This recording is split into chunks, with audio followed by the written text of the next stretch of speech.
Well, I'm very glad you asked that last question about universal access. So Basigo, like Charlene mentioned, we are working to bring the future of clean electric public transport to cities across Africa.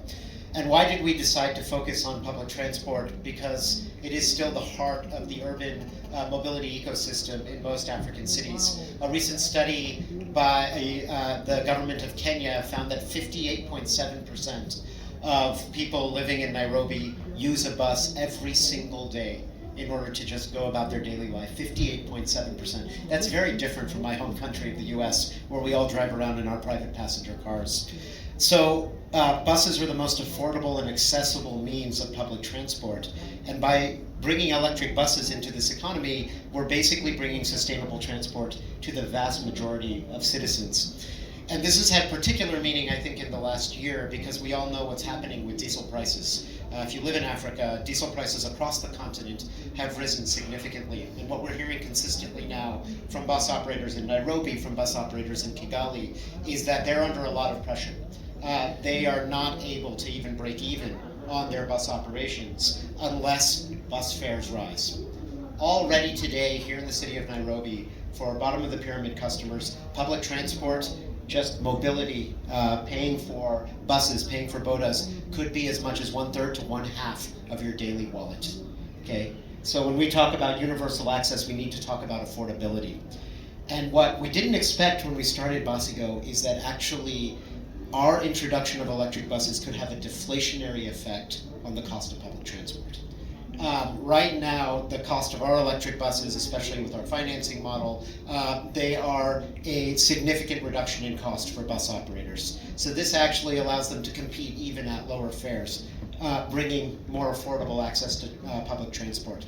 This is a core focus of our expansion into Kigali, actually, is to help keep bus fares lower in the face of rising diesel prices. So that's one important aspect of what we're doing. The other important aspect of what we are doing is when you look at public transport in Africa, what you notice is that it's a very fragmented market. You have vehicle suppliers, you have local coach builders, you have operators, the government is really not involved. We like to call it the Wild West of public transport here. But what that means is it's so fragmented that nobody has really been able to think, how do we truly revolutionize? How do we upgrade the technology going into this sector? And this is something that electrification is allowing us to do. Because we're coming in as a whole solutions provider, we're able to, actually it's one of our core value statements, is we want to revolutionize the experience for owners and for passengers. What does that mean? The buses that we bring in, they're not just electric buses, they are a radically different experience for public transport use here in Nairobi. When you get on this bus, it does not feel like you're on a traditional matatu.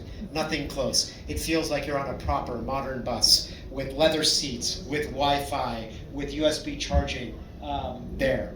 Not just that, but we can start to bring in connected technologies as well. We are still in a world, we are the creators of M-Pesa here in Nairobi, and yet our bus system still relies on cash. And that is something I think every Kenyan resident is not proud of. We would like to move to a digital system, and not just digital, but one where you know on your phone when your bus is coming, when you can plan your daily commute, when you can trust the fare that you're paying.